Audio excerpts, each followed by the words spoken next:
thank you so much for joining us here at the 65th Annual Ford Boat Sport and Travel Show, Indy Sports Show Live. I'm your host, Brian Pointer, and we're having so much fun out here, sitting on these big, beautiful, comfy couches and furniture provided by Miller's Mini Barns. The crowds have been huge. The tables have been full. We've got a full production of sound. We're in the Travel Cafe.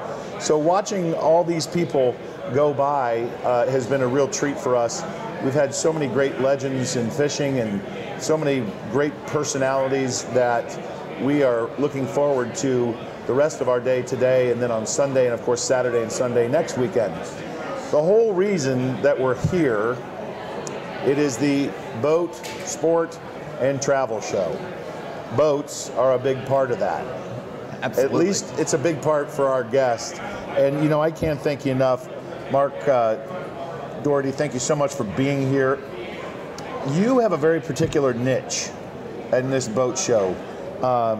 Nautique is one of your brands. Correct. And I've learned that towboats, what is that?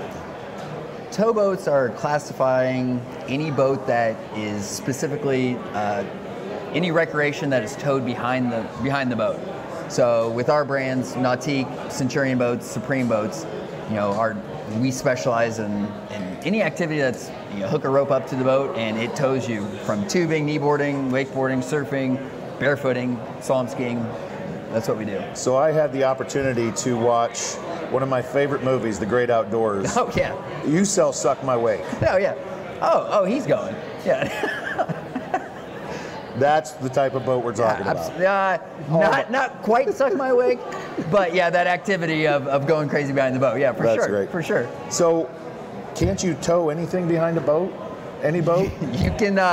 Yeah, that's very true. Very true. That's you get a jet ski. You can do almost everything behind that boat. What makes our boats different than say a jet ski or just a regular runabout is that our manufacturers actually design the boat to shape the wake to do certain activities, whether it's to make the smallest wake in the world for skiing, so you don't, not a huge bump to catch air, or to the other end, which would be like wakeboarding or wake surfing to make a huge wake.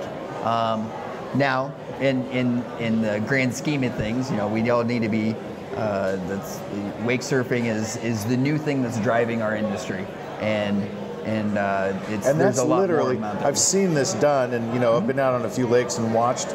That's not a big boy, old man sport, is it? It is actually, it's an everybody sport, from little kids to my dad, who's 74, actually bought a wake surf boat so he could go wake surfing, because it is something that you can challenge yourself doing. And if you fall, you're going 11 miles per hour. The water's super soft. More people in the boat, the better. It's really a group activity that is a ton of fun that everybody can go do.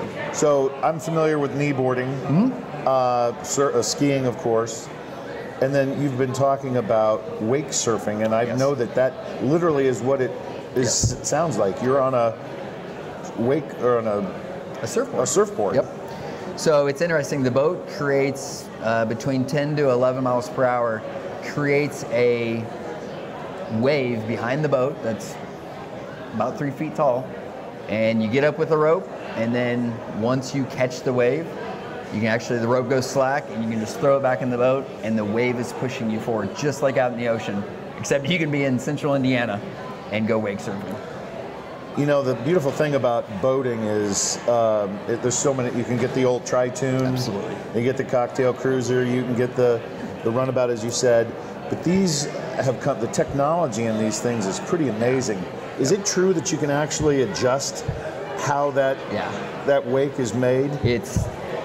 And you can do it from as a rider, because they have apps and everything that you can actually change speed, change the wake, and then change the volume from your watch and control the boat.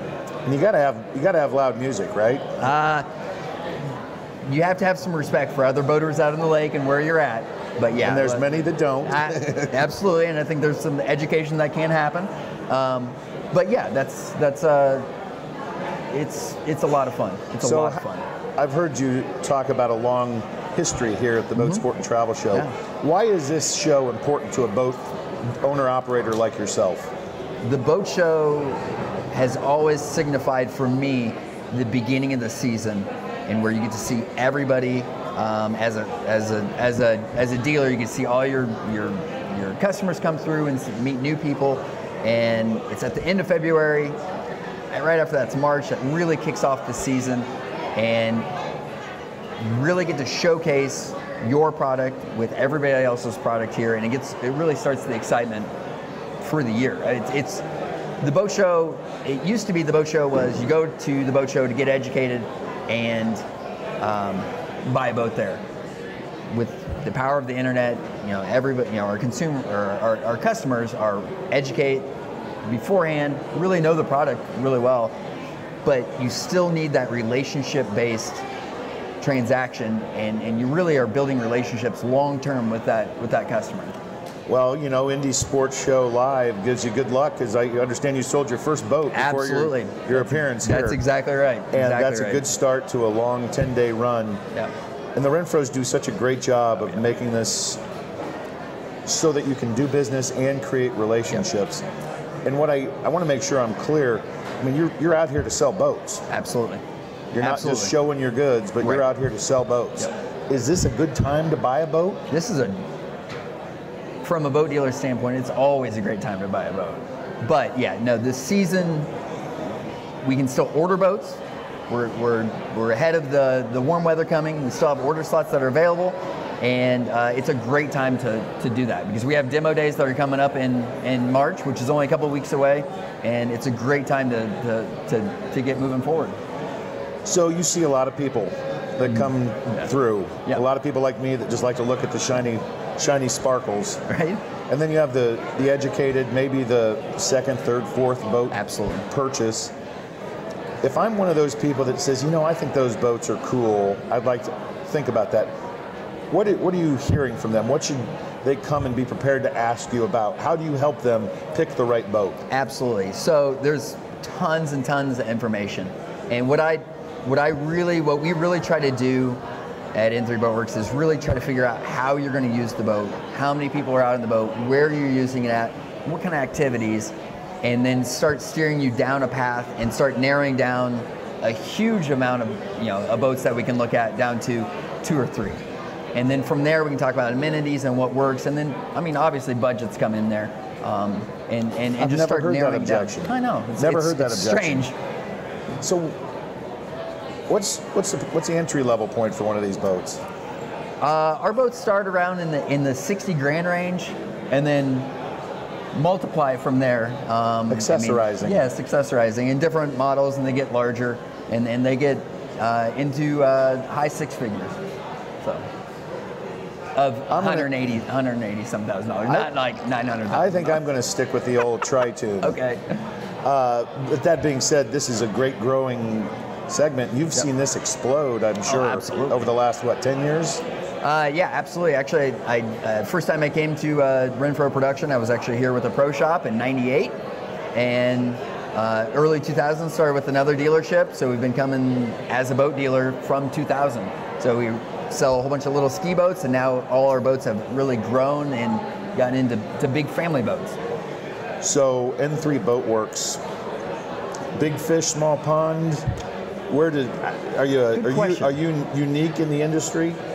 We are unique in the industry. Everybody always talks about passion for the product and everything, but that's overrated. Right. That's everybody has passion. That's why we're in the boating industry, not to not make a bunch of money. Right. But it's you do it because you love it. But we specialize in towboats, and we don't sell pontoons, which I love pontoons. We don't sell those. We don't sell jet skis. I love jet skis. They're great. We don't sell those. We really are specialists at what we do, which is towed boat. Yep. So I've had this burning question. Okay. How do you name a boat?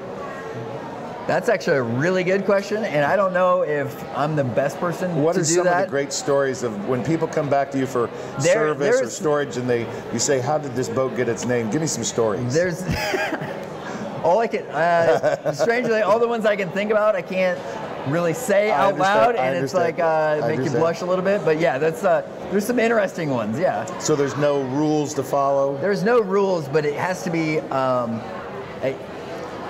I think it's key to have an inside story. Yeah. To go deep, maybe have, the inside story is the best, because if you go with too broke or something like that, it's too cliche. You don't want to go cliche. There's not many towboats named Fluffy, right? I imagine. Absolutely. But if it was, I'd want to know what that means. So here we are, where you talk about the beginning of your season. Let's say you're maybe not looking to buy a boat, but they're a customer of N3 Boatworks. Yeah. What do you need to do now that the winter's approaching its end to get ready for the season? What do you encourage people to do? I encourage everybody to call in, talk to Adam at our shop, schedule it, because as you can imagine, there's kind of a rush once it gets warm. And if you can plan ahead, it makes your boating preseason a lot more fun. Call ahead, get it scheduled, let us start the engine, run it. We have a brand new test pit at the shop where we can back it down into the water, run it, check cooling, check leaks, really do a full vitals systems check to make sure that the first time out in the year is successful and not fraught with dismay. So obviously you talked about your towboats. You talked about they're not your, a lot of people have them. It's a great specialized sport. Right. As with anything, you have to kind of match the price and the opportunity. How do you finance a boat? You do financing? Yeah, absolutely. So that's what does somebody need to be prepared for if they're coming out here knowing that, yeah, we're going to drop 60 to 80 grand on a boat? Make sure you have, banks are generally looking between 10 to 20% of a deposit. And they are willing to loan out to 15 years, which seems crazy. What's interesting about boats is they don't depreciate like vehicles. And that's why banks are lending out there. It's not because they're crazy. They're in the business to make money. Yep. And they're not in the business of losing money. So boats really hold their value. They really do. So yes, you can finance. Yes, you can make it affordable. Have your deposit, have your down payment and ready to go, and be prepared to make priceless memories all summer. Speaking of which, if you had to pick, where some of your favorite places to boat in this type of towboat? Yeah. Because I'm not sure every lake is going to be accustomed or conducive to this type of a boat. Yep. What do you need? What type of water? What type? Me personally, or just in general? Okay. If I'm coming by Suck My Wake, right, and I have a little pond, that's not going to work out so well. Locally, Geist and Morris are heavily populated. I'm a huge fan of Missinawall, which is about an hour north. One that is, I think, fully undiscovered is the Ohio River. Is tremendous because it makes twists and turns. It's down in a deep valley. It's deep. I would say go late June, July. The water's generally receded if it hasn't been raining. Ohio River is amazing. Dale Hollow, Cumberland are always awesome. Usually bigger bodies. Bigger bodies, in a tournament style ski boat, all they need is about 1,500 feet. Really short pond to get the slalom course in. But for recreation, having a great time and not worrying about shore all the time, a little bit bigger body of water is great. Safety's a big thing. These are expensive. The lake has to be right, but you have to be an operator that's responsible, because you're doing things that you're putting a lot of people in harm's way. Absolutely. If you don't. You're responsible for a lot of lives on your own boat. So, Mark, it's great to have you take time out, and I don't want you to miss one more sale, but thank you so much. N3 Boatworks. We're here with what this show's all about. We're talking about boats at the 65th Annual Ford Boat Sport and Travel Show. We're in the Travel Cafe, Indy Sports Show Live. Go to the YouTube channel, go to the Facebook Live page on the Indianapolis Boat Sport and Travel Show website. Share this with your friends. Come out and see us, and come out and buy a boat from N3 Boatworks. I'm sure that'd make him happy. Don't go anywhere, because we are just getting this thing started. We have many more things to come up this afternoon. We'll see you very shortly.